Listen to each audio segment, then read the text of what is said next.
Hello again, everybody. This is Devin or Abyss, back with another episode of the Eye of the Abyss podcast. I hope you enjoyed the show last week, because there are many more to come. Back to the first topic is the differences between COD and Halo, compare and contrast, and what? And try to get their both their good points and their bad points, and explain why they're both good franchises. Well, where should I begin? Halo 1. Halo 1 I never really got into because I didn't have internet access or very much access to money at the time. So I have very little experience with Halo 1 aside from Halo CE, and most of it is aimbotted online. The first Halo I actually picked up was Halo 3. I found it very enjoyable, a very good gameplay, very good multiplayer experience, very easy multiplayer experience. Some of the guns were underpowered from what they could have been. The Magnum pistol was greatly nerfed from Halo 1. It was a 5 round kill instead of 2 for Halo 1. The mechanics I liked. Some of the maps, though, Snowbound was a bit of a small map, but I enjoyed it because in King of the Hill you could go underneath. When the hill was on top of the cave, you could go underneath the cave and cap the hill, and nobody would be the wiser unless you moved or somebody else decided to go underneath the hill as you are. My second experience of Halo was Halo Wars. There's not much to say about Halo Wars other than it sucked very bad. I don't know whose idea it was to put Halo in an RTS form, but he should no longer be working at the studio. I can't be any kinder about this. My third experience with Halo was Halo Reach. I liked the inclusion of sprinting, armor abilities, some of the newer guns, like the needle rifle, very nice concept. The focus rifle, again, a very nice concept. But there are some aspects that people didn't like about it, and I get it. I get it. Mostly it was about it looked like too much like Call of Duty. They said that they didn't like the loadout deal. They didn't like the armor abilities. The way they say it felt like Call of Duty.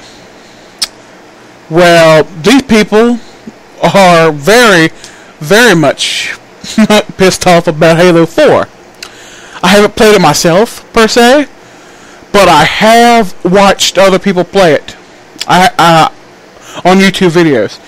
And if they didn't take anything from Call of Duty, they just color me blind. Because you're able to sprint all the time. You get kill streaks, or ordnance. They call ordnance. You get there's XP that pops up in the middle of the screen, just like Call of Duty. What else is there? I'm trying to think here.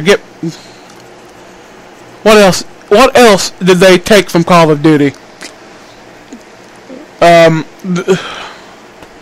They took one other thing, but it does not come to mind. I might remember it later on in the podcast. All in all, Halo is a good series. It comes from a good background. It comes from a good studio, which later they sold it to another studio to try to make another game, which they finally released a screenshot of. Now pros and cons. Pros, it's not very easy to get into for newer players to a series. The health system for some people is strange. Yes, people don't like the shields and health system. It's got an amazing campaign, amazing characters, amazing voice acting. I can't argue about any of that. Now to some of its faults. The fault again, it's not friendly to newer players. That's why it fell out of the major gaming scene for years, and hopefully Halo 4 will bring it up because it's more noob friendly, if you will. So some people dislike how the guns work. Where most of them are hip fire. There's no aim assist for the guns. That's where most people come from Call of Duty to play Halo, and are used to a aim assist like system that will very, very vaguely drag your gun to an enemy. Let's say I have a straight line. I'm pointing out in front of me here. I'm pointing my finger out in front of me. An enemy runs in front of it.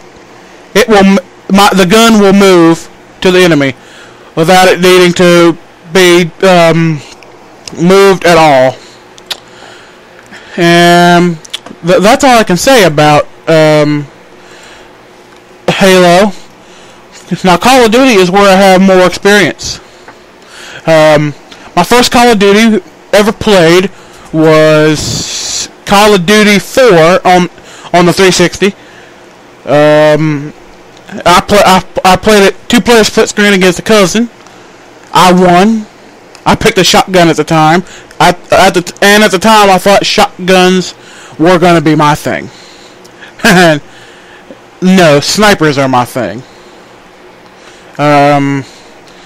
The second COD I ever got to play was World at War. Yeah, World at War.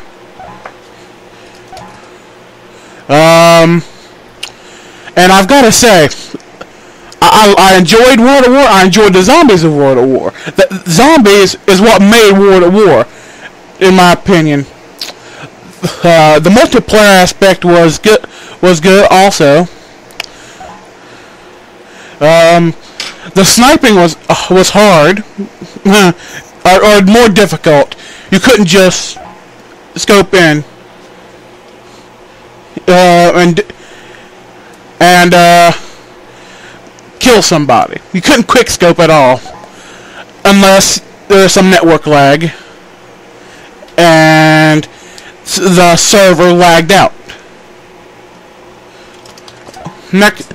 The next COD I had was Modern Warfare 3. Modern Warfare 2. It was the actual one. It was the first one I actually owned. Third one I actually played. In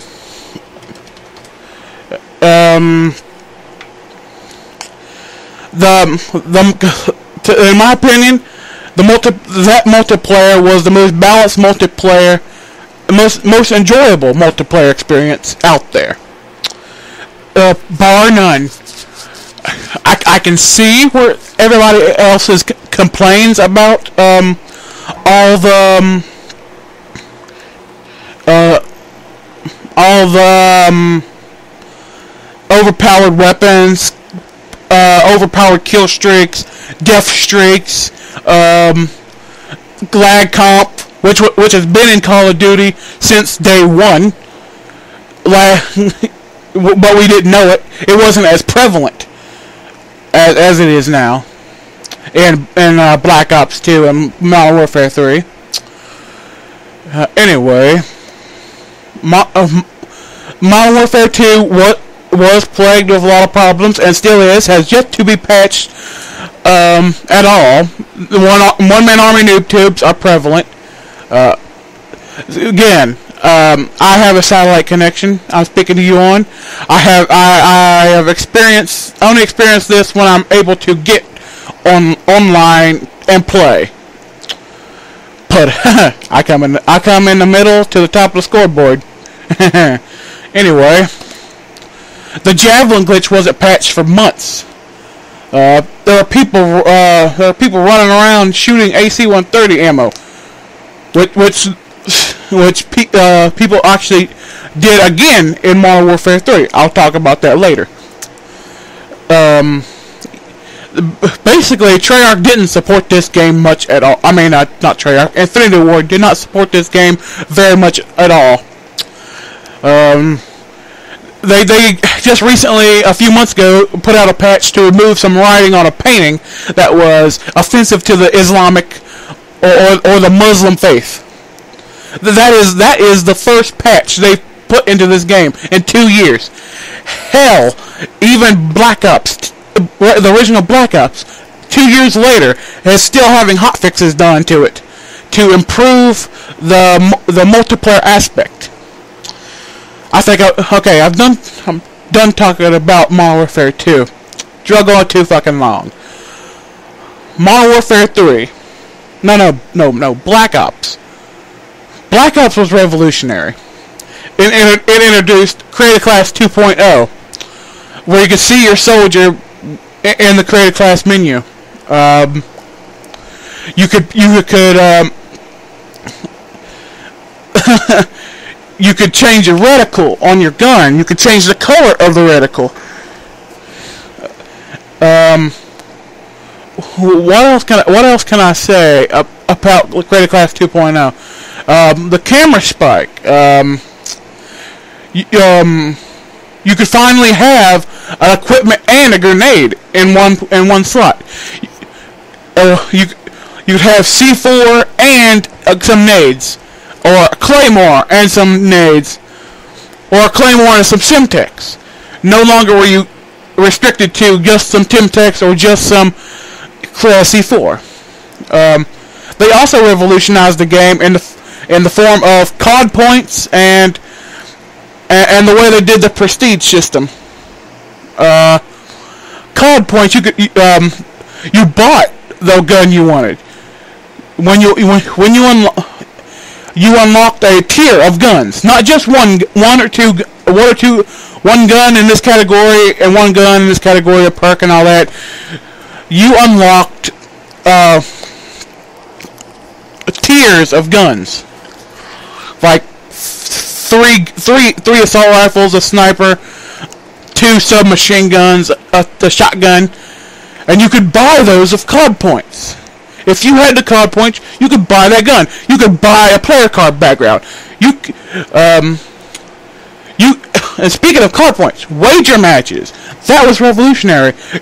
It was basically a gambling system in which you bet money,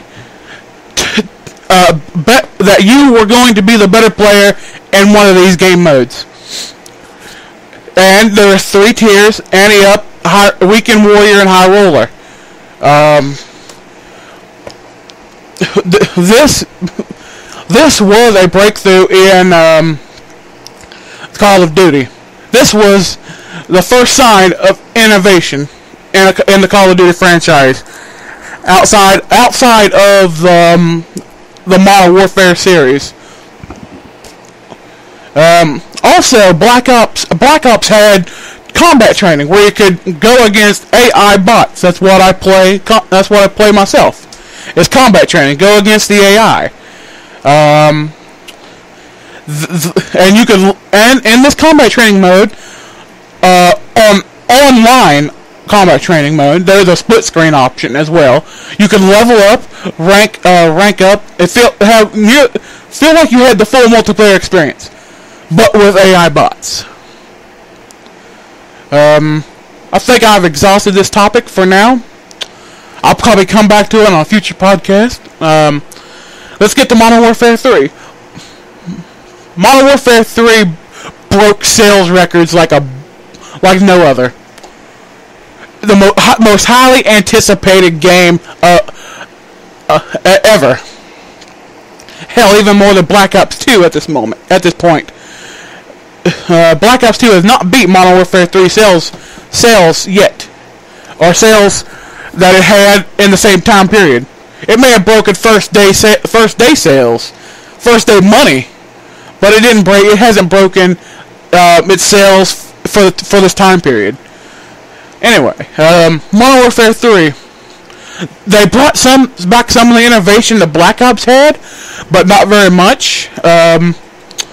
The custom reticle deal, that was new.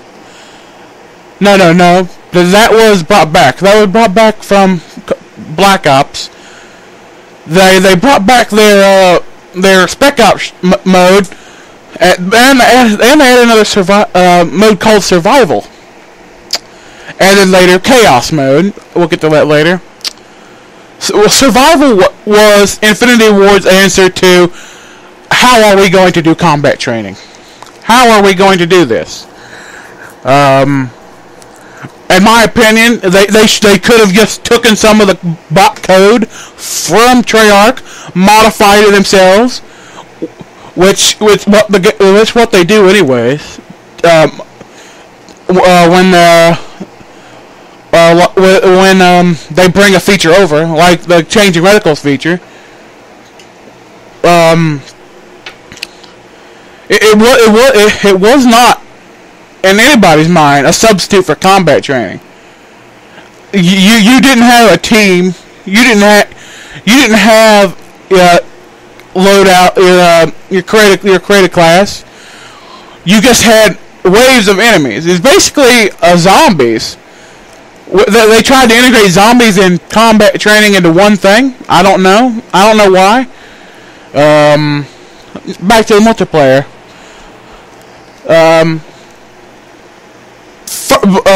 First issue people had was with the lag compensation. Everybody hated lag compensation. Getting killed by what a very popular YouTuber by the name of Wings of Redemption calls wanted bullets. Where they curve around corners. This has somehow been a little bit been fixed, but not much. Second issue is very overpowered weapons like the MP7 and the Striker. Those two weapons are definitively the most overpowered weapons in the game today. And people asking why they have yet to be nerfed. People, Infinity Ward said they were nerfed in patches, but they weren't. And again, it was the game was hacked with people with I don't know what you call it. I call it the oh shit bullet, where you get shot and you're fucking flying 20 miles in the fucking air, and you're like, oh shit, fuck, I can fucking fly, motherfucker. Other issues with hacking were people shooting AC-130 ammo yet again, and D-rank lobbies. You enter one, you get one kill, you're set back to level 1. Level fucking 1. It got people pissed off. Very pissed off. And it didn't just set you back to level 1. It gave you negative 1 million. Negative 1 million XP. So even if you wanted to level back up, you couldn't. Not for days of playtime. I think I've exhausted the topic of Modern Warfare 3 for now. Let's get to Black Ops 2. I've yet to play Black Ops 2 online. I'm going to, in fact, I'm going to be able to do it the next 2 days, going to a friend's house and all that. But I played the offline combat training mode, and from what I can tell, this is the most balanced Call of Duty of them all. I'm really surprised about it. The most, and oh dear God, they upped their zombies game significantly. They made the zombies so fucking fun. It's not funny. With transit mode and all that, it was nice. It's nice. It's nice. The only problem with transit mode is it's not a one-player thing. It is very hard to do transit mode when you're one person. You need at least a party of 3 to 4 people to do transit. I like I like new survival. Some of the guns in the box I could do without. Even though I am a sniper, I dislike the Barrett being in the box because the Barrett does not really work with the new Black Ops sniping system. The Barrett sprays very wildly. It doesn't have much ammo. It's very clumsy to use. Even if you scope in, when you scope in, it just fucking sprays every goddamn where. This is a hip-fire sniper rifle, essentially, in zombies. Back on top of the multiplayer. I've tried every gun, even the MP7 that came back from Modern Warfare 3. The MP7 is not as OP as it used to be. Nowhere nearest. If there's gonna be an OP gun, I would say it would be the FAL. Because the FAL is a very powerful assault rifle, but because of its three-shot burst, long range kill, and 2-shot burst close range kill. That's the only thing I can say negative about the guns. The map design is better than the other CODs. It feels better. There's more routes to get to a place. There's very little room to camp, but there's also a lot of head glitch spots. And that's all I can say about that. Well, I think that just about concludes the actual first episode of the ILBS podcast. I gave points. I gave points to Halo and COD. Halo I did in a lump. The cons in a lump sum. Behind it. And Call of Duty, I guess, said pros and cons throughout my review of them. I would like to thank Crispy Pone Sauce for this topic. Shout out to Crispy Pone Sauce on Xbox Live. He's a very good friend of mine. And until I think that's my time, guys. I have to kick it. So until next time, this has been the ILBS podcast. Stay tuned.